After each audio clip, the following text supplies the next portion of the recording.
যখন লাইফের ওই ফেজটা আসে ভাই, যে এখন সে রিলেট করতেছে বা এখন সে বুঝতে পারতেছে, তখন মানুষ গিয়ে আফসোস করে।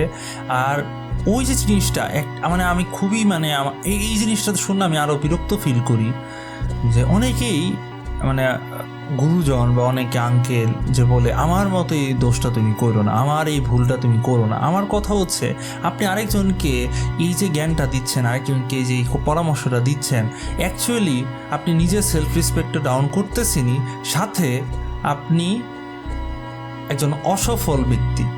কারণ আপনার যে কোনো বয়সই থাকুক না কেন, আপনি যেই ভুলটাই করেন না কেন, আপনার লাইফ শেষ হয়ে যায় না। আপনি এখন মরার বেডে বা আপনি বিছানায় পড়ে যান নাই, আপনার উচিত আপনার কামব্যাক করা, এমন কামব্যাক করা যেটা আপনার ফ্যামিলি, আপনার বংশ, আপনার এলাকাবাসী, আপনার নাম যেন সবাই জানে।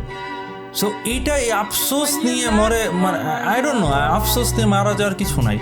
যার যেই পরিস্থিতি আছে তার শুরু করা উচিত। This is how I think actually.